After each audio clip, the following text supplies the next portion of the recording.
Saber, entender, compreender, conhecer, descobrir. Ouvir. Bandeirantes Acontece. Jornalismo. Bandeirantes. Capital financeiro não é só banco, não é só o setor diretamente ligado a crédito, a empréstimo, a investimentos. Capital financeiro é muito mais que isso. Ele é a fusão do capital bancário, do capital dos bancos, das instituições originalmente financeiras, com o capital produtivo, principalmente industrial. E esse é um processo que se desenvolve durante todo o século XX e que hoje tem a sua forma quase definitiva, acabada. Mas os bancos, eles têm um papel crucial em todo esse processo, nessa fusão de capitais, e tem muito poder político. E se tomarmos a relação com os clientes, ela expressa o tempo todo essa arrogância de quem detém poder político, de quem não é contestado pelo poder público, pelo Estado, nas suas decisões, nas suas medidas, inclusive nas decisões que toma a respeito do serviço final, da relação com o cliente. Mas antes, vale notar que houve um processo que empurrou a população para os bancos. Há algumas décadas, uma parte considerável da população tinha uma relação eventual com os bancos, às vezes para descontar um cheque. Mas muita gente não tinha conta, muita gente não usava os serviços dos bancos, muita gente recebia o salário ou em dinheiro ou num cheque da empresa, então a empresa que tinha uma conta ia lá, descontava o cheque. E depois começa a haver uma transformação, até por pressão dos bancos, e a sociedade entra quase integralmente para o sistema bancário. Não ter uma conta passou a significar, em muitos casos, a inviabilidade de receber o salário. O salário é depositado já na chamada, inclusive, conta salário. E outros muitos serviços que empurraram as pessoas para os bancos. Além, claro, desde os anos 70, quando há o fim do padrão dólar-ouro e uma potencialização extraordinária do sistema de crédito, até pelo volume de novos dólares que entravam no mercado, ou porque os Estados Unidos já não tinham a amarra do lastro em ouro, ou da correlação, reserva e dinheiro em circulação, ou porque o salto no preço do petróleo fez com que surgisse o mercado de petrodólares. E isso endividou muitos países que correram para buscar crédito. Mas houve uma reprodução disso na relação dos bancos com a sociedade. A sociedade passou a ser uma sociedade movida a crédito. O carro, o televisor, a geladeira, e às vezes até a compra banal do dia a dia passou a ser feita dentro do sistema de crédito.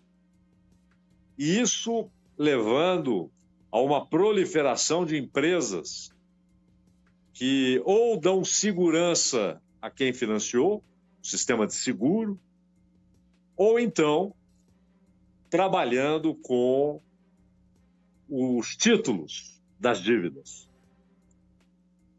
Há um mercado de títulos. Então, se alguém deve 100 e tem o final da dívida para daqui 5 anos, e daqui 5 anos, provavelmente, esses 100 se transformarão em 250, vem alguém e compra essa dívida por 180, para daqui a 5 anos receber 250. O capital financeiro, ele ganhou mercados próprios e, ao mesmo tempo, passou a subordinar o capital produtivo.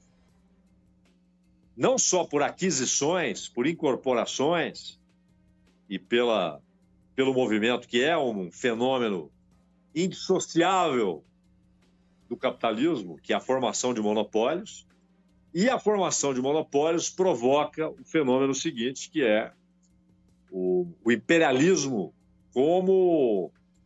E aqui não é imperialismo de países, mas do capital. Do capital. E a economia passa a ser não só administrada, conduzida, mas dominada por grandes corporações, com o mundo à sua disposição. E as forças militares sendo utilizadas quando há resistência à incorporação daquele mercado. E não é um mercado só consumidor, mas é um mercado de mão de obra. Ali você encontra mão de obra mais barata, força de trabalho mais barata. Ali você encontra matérias-primas com mais abundância e preços menores. E esse domínio econômico, invariavelmente, se torna domínio político. O que foi a Revolução Burguesa, a Revolução de 1789 na França? Ora, a força do capital crescia extraordinariamente e demandava poder político. Até por ser o Estado, ao fim, a representação política, a representação de superestrutura do poder econômico e da classe que domina os meios de produção. Seja na relação entre romanos, patrícios e plebeus, seja na relação entre o império de Assuero e seus tributários. Mas, no capitalismo, isso tem uma outra lógica, uma outra dinâmica. Não é a presença imperial militar, o domínio de terras, a escravização de povos. Isso ocorre ainda em última instância, quando necessário, e foi preponderante no século XIX, no século XVIII, no século XIX, mas a cada movimento histórico, esse domínio passou a ser feito pelo capital e utilizando o sistema financeiro, o sistema de crédito, o sistema de empréstimos, e depois engolindo o capital produtivo, sujeitando o capital produtivo, inclusive transformando muitos que eram capitalistas em força de trabalho, ainda que uma força de trabalho utilizada na administração, na direção, na gerência, mas força de trabalho, não mais detentora de capital, não mais controladora de capital, não mais dona do capital e de sua acumulação, que é o sentido de sua existência, acumular, acumular, acumular, o que gera os fenômenos dos monopólios, dos oligopólios, antigamente os trustes, cartéis, hoje as grandes corporações. E é claro que, assim como a burguesia, tendo o poder econômico expandido extraordinariamente, passou a demandar poder político, e isso aconteceu em acontecimentos muito peculiares, é claro, mas isso aconteceu em escalas diferentes, por caminhos diferentes, mas em toda a Europa. Da Inglaterra à Alemanha unificada, já na parte final do século XIX, até bem antes na França, na Holanda. O capital chega ao poder, mesmo mantendo monarquias. Só que a monarquia passa a ter um poder protocolar, simbólico. Quem governa é a burguesia. E nas repúblicas, obviamente.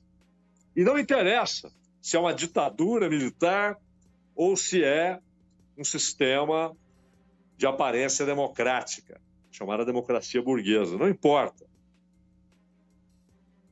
Não importa. O poder é do capital. E ele se expressa agora também na ordem política, com o fim dos absolutismos monárquicos, etc. Mas, ao avançar e dominar, avançar sobre o capital produtivo e dominar o capital produtivo, o capital financeiro se torna inteiramente dominante e isso tem de ter expressão política. Obrigatoriamente é necessária a expressão política desse domínio econômico. No Brasil, há alguns sintomas no dia a dia, algumas expressões desse poder que são muito interessantes. Nós temos visto, por exemplo, bancos que ganham, ano após ano, bilhões de reais, que têm lucro de bilhões de reais. Muitas vezes, lucro líquido de dezenas de bilhões de reais. Ou seja, já abstraída toda a despesa, todo o custo, não é mais o lucro absoluto, é o lucro líquido. É ganho de cabo a rabo, de ponta a ponta. É capital acumulado, capital valorizado. E, mesmo assim, os bancos, nadando em dinheiro, cobrando os juros estratosféricos, pornográficos que cobram, as taxas todas impostas a uma sociedade bancarizada, porque desapareceu aquela sociedade que tinha grande parte da população sem relação com os bancos. Isso desapareceu. Hoje, a vida das pessoas, o dia a dia, e até, insisto, o recebimento do salário passa pelo banco. Os bancos não precisam correr atrás de clientes. A população está bancarizada. E aí você tem as divisões do mercado. Além dos acordos com o poder público, estados, por exemplo, que fazem acordo com um banco privado. O que era antes a atribuição de um banco público passa a ser do banco privado, ou seja, o pagamento de funcionários e pensionistas e aposentados concentrados naquele banco. Isso é um negócio formidável para os bancos. E mesmo assim, o que temos visto, mesmo com esses lucros formidáveis, com esses ganhos imensos, que deixam outros capitalistas em outras partes do mundo perplexos, os bancos estão fechando agências, demitindo bancários, reduzindo o pessoal que atende e, portanto, precarizando a relação com o cliente. E muitas vezes o cliente se torna um empregado informal do banco. Ele é estimulado o tempo todo a fazer tudo, ou pelo celular, ou no caixa eletrônico.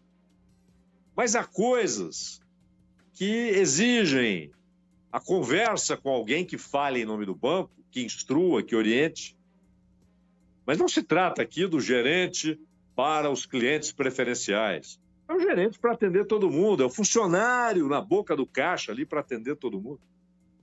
Os bancos passam a escolher serviços. Não recebemos mais esse tipo de conta. Não queremos perder tempo com esse tipo de coisa. Vá pagar em outro lugar. E há muitas pessoas idosas que sofrem com isso, têm dificuldade para que os problemas sejam resolvidos eletronicamente, ou à distância, ou no caixa eletrônico, na agência. Têm dificuldades, precisam de orientação. Inclusive, há malandros que aproveitam isso, percebem ali alguém de idade em apuros, o sujeito se apresenta como funcionário do banco, não é? Diz que vai ajudar para ver se pega a senha, alguma coisa assim. E o funcionário que deveria estar lá sumiu, não está mais. E além de tudo isso, fechamento de agências. Então você tem cidades médias de 300 mil, 400 mil habitantes, e essas cidades vão perdendo agências, ou seja, vão perdendo serviço. Onde havia 3 agências, agora só há uma. E aquele aposentado que morava ali perto daquela agência, que ia até lá, que conseguia ir a pé, era perto de casa, ia lá resolver as coisas, ele agora muitas vezes tem de atravessar a cidade para ir ao banco. E a ideia é essa: fechar agências e que todo mundo busque resolver as coisas pelo telefone. E se conseguir achar uma agência, lá no caixa eletrônico. É claro que isso atenta, inclusive, contra a qualidade de vida naquela cidade. E os prefeitos dizem o quê? Os governadores, que muitas vezes transferem para bancos privados toda a folha de pagamento e de previdência estadual, falam o quê? Eles se levantam, eles dizem: epa, o que está acontecendo? Que vocês estão fechando a agência, estão dificultando a vida do aposentado, do pensionista, da pessoa de idade, da pessoa com alguma dificuldade de locomoção. Estão dificultando a vida do cliente, quando a tecnologia é uma maravilha. Ela diminui, na média, extraordinariamente o tempo em que as coisas são feitas. Facilita. Como é bom poder fazer à distância. Mas isso não pode resultar em fechamento de agências, em demissão de bancários, em enxugamento. E aí, você pega um dia de pagamento de banco que paga aposentado e pensionista do Estado. Você tem aquelas filas imensas, né? E 2 pessoas atendendo. E aquelas pessoas sofrem, porque elas não podem fazer mais do que fazem, porque o correto seria que houvesse um número maior. Que ali estivessem 4, 5, 6 atendentes, não 2, não 1, dependendo do horário. O horário já é complicado. Em muitas cidades, o banco abre às 10 da manhã e fecha às 3. Então, você tem uma concentração, as filas. Lembra quando veio aquela lei? Não, tem de colocar lá um relógio para que a pessoa veja se foi atendida no tempo estabelecido. Os bancos rapidamente atropelaram isso. O Banco Central diz o quê? Sim, o Banco Central não tem como único papel, não tem um único papel que é ficar trabalhando com taxa de juros, com Selic. Ele é um administrador geral. Tanto que lida com depósito compulsório, ou seja, aquilo que os bancos têm depositado e que tem de ficar compulsoriamente fora do mercado de crédito.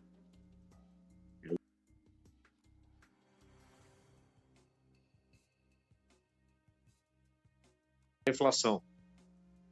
O Banco Central não diz nada. Escuta, vocês estão fechando agências aí e, consequentemente, demitindo bancários.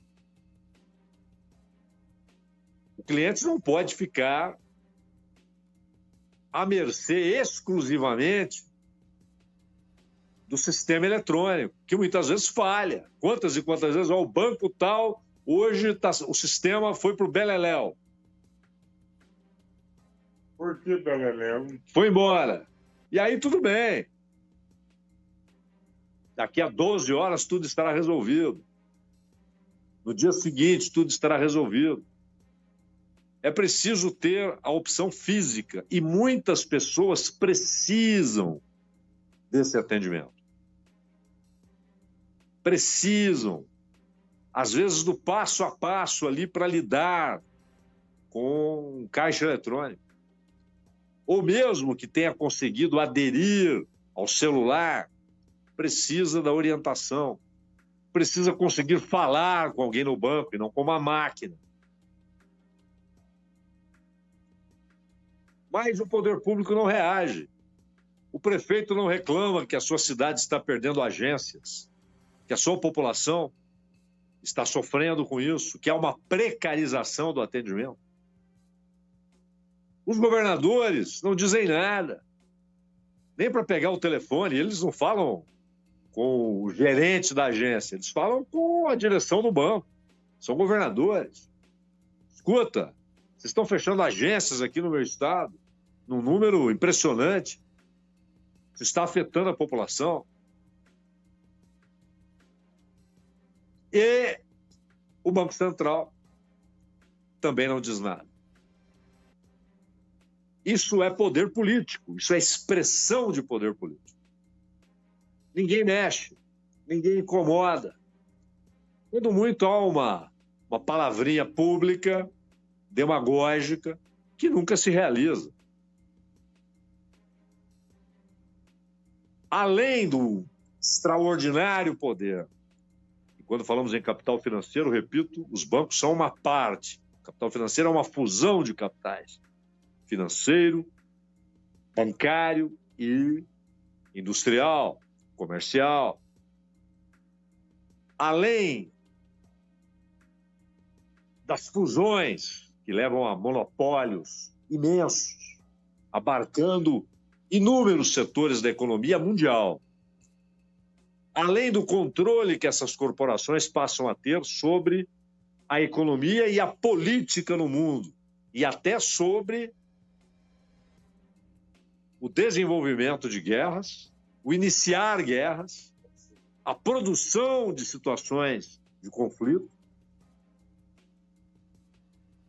Mas, no dia a dia, esse poder se manifesta até em coisas que são perto dessas considerações globais, parecem pequenas, mas que afetam a vida das pessoas. É um poder político incontestado e que se pretende incontestável. Ou seja, ninguém está contestando e ninguém irá contestar.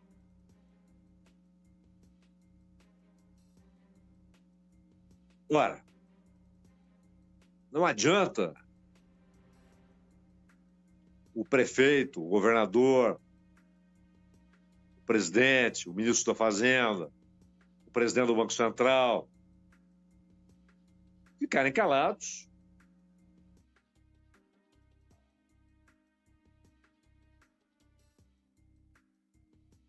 Necessidades da população, isso não existe. E não é que não exista porque as pessoas são ruins. Não existe porque é a lógica dessa ordem econômica. E quem contrariá-la é defenestrado por essa lógica, é lançado fora da engrenagem.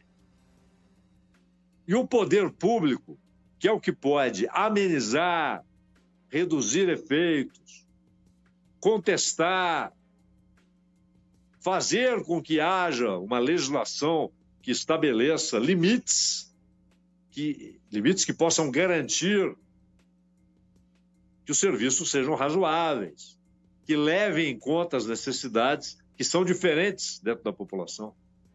As necessidades dos aposentados, dos pensionistas, dos idosos, das pessoas com dificuldade de locomoção. das pessoas que trabalham longe das cidades, mas que têm dificuldade com equipamento eletrônico.